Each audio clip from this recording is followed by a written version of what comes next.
On this week's episode, we pick up again in our conversation with Nomad legend Bob Wells. But first, I take you back to my city, in Ottawa, where it was very cold.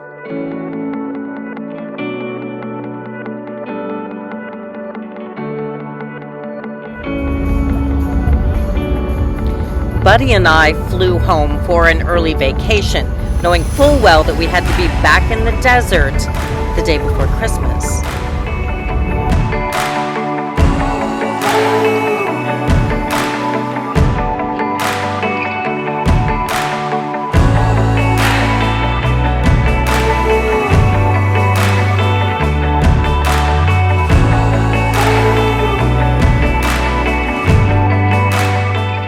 Well, a lot of my time back in Ottawa was spent taking care of medical appointments. I got to spend time with some of the people that I love the most.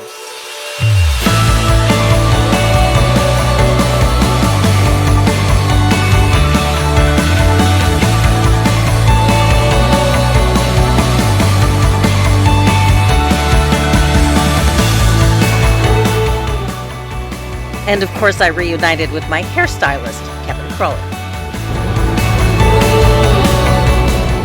As I drove through my former neighborhood, Lansdowne Park, and this whole structure was a short walk from where I lived, I was totally struck by how different my life is now.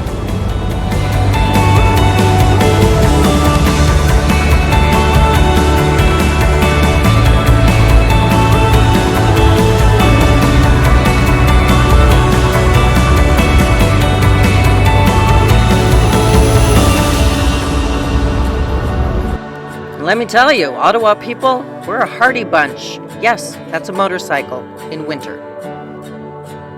And then I made it back to Quartzsite with an hour to spare because of flight delays in order to continue my conversation with Bob Wells. But you mentioned travel. Increasingly, communities, I can think of a few, but I probably shouldn't name them, that they don't want van lifers.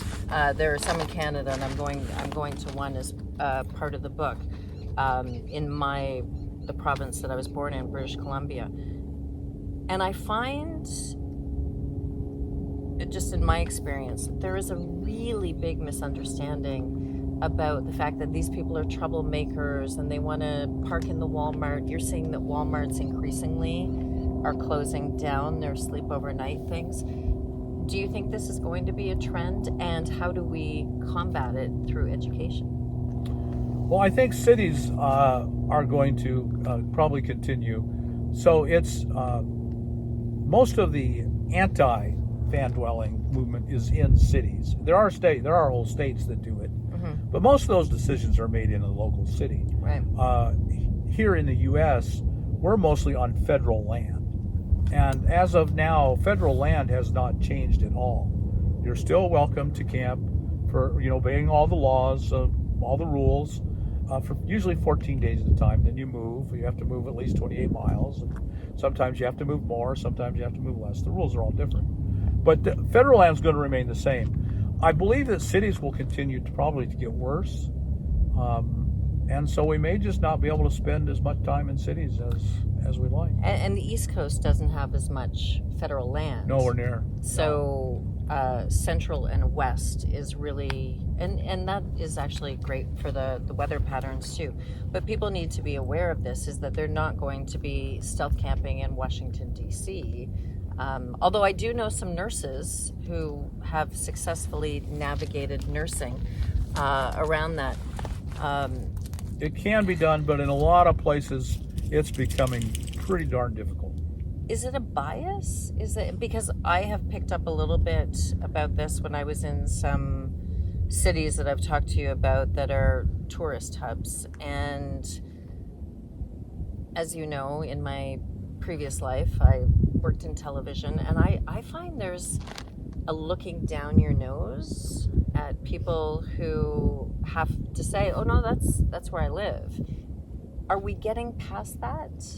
Is it getting better with Nomad land and education that people are being treated better, because I still find that people look at me strangely.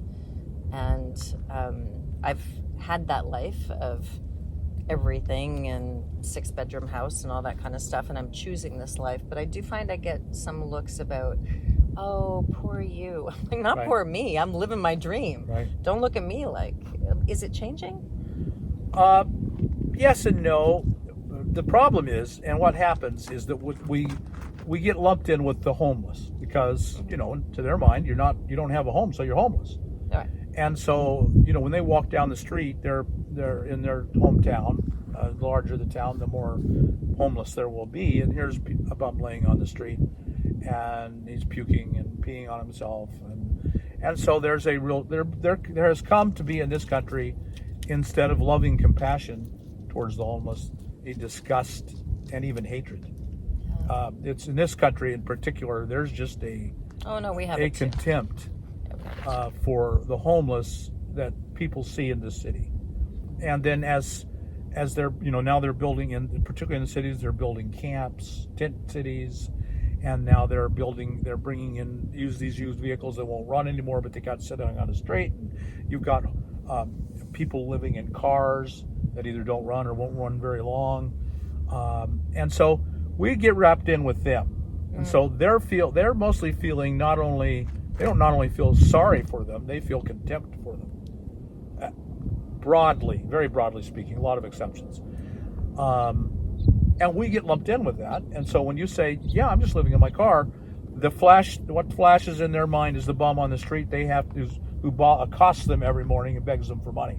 Mm-hmm. And so there's a very unhappy feeling towards them, and it gets transferred to some degree to you. Well, in Canada, we also have that complicated by addiction issues. Oh, yeah. And a big debate going on right now about safe injection sites and people on the streets to save people. And certainly in the 3.5 months that I've been out here, that is not a problem that exists here, although a very serious social problem. So the last question I wanted to ask you is, buddy. He's right over there. Oh, is he? Okay, before I lose my dog.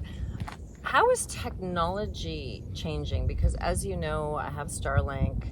I work from the road. I'm able to do Starlink if I need to, but most of the time I just sort of connect it.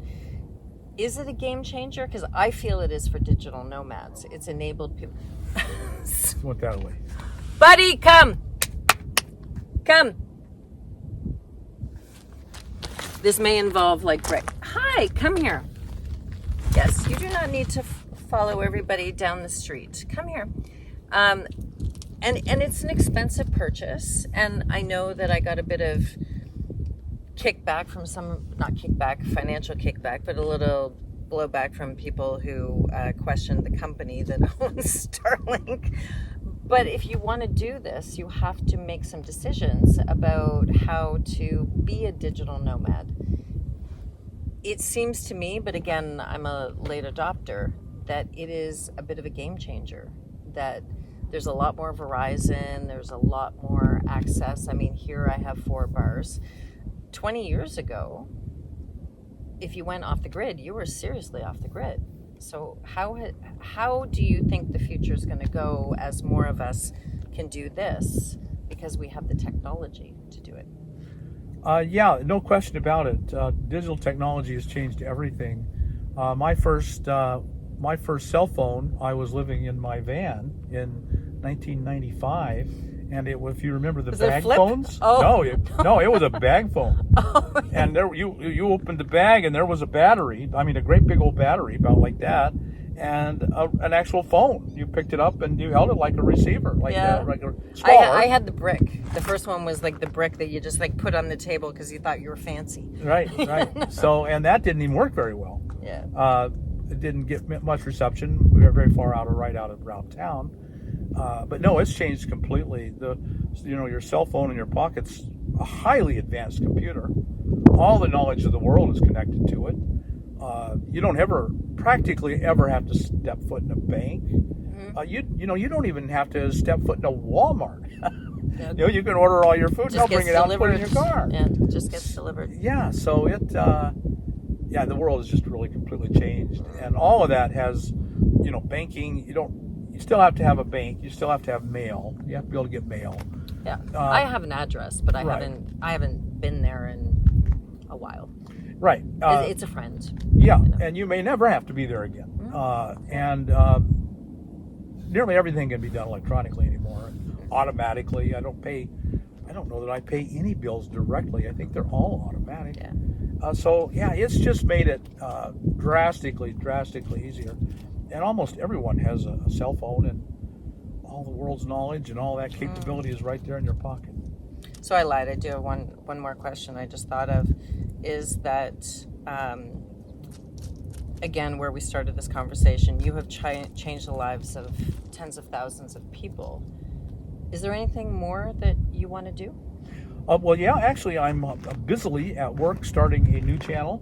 Okay. I don't know. I'm sure you are familiar with Maslow's hierarchy of needs. Yes. Well, I think of Maslow's hierarchy of needs, and you might even throw a picture of a pyramid up. I'll throw it in, yeah. Yeah. And at the bottom, so I have worked really hard at meeting the bottom 3 needs on the hierarchy. Yep. It starts out with physical needs: place to live, place to be warm, out of the rain, food to eat. Right. Most basic biological needs, and it goes up to connection needs and safety needs.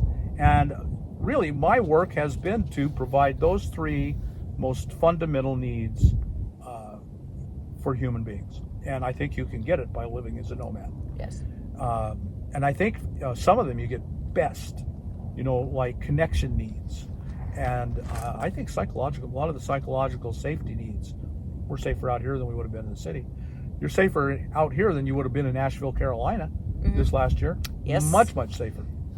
And lots of places. As some of my belongings were stolen, yes. Yes, or, towns are just burning down. All of a sudden, the town you've lived in all your life's gone. Yeah. And everything you own is gone. Well, you're safer here than you were there. But it's not really. I think it does very indirectly meet the higher needs. So I'm starting a new channel called Finding Happiness. Loving. Oh, I love that. Yeah, the name is Finding Happiness. Yeah. Quiet ego, loving heart, and it's there'll be 365 quotes of the day. A quote of the day every day. You get it right in your box, and a lot of discussion about the science of happiness, and a lot of discussion about the spiritual aspects from various directions of happiness. So you do realize that you embody that title, right? I hope so.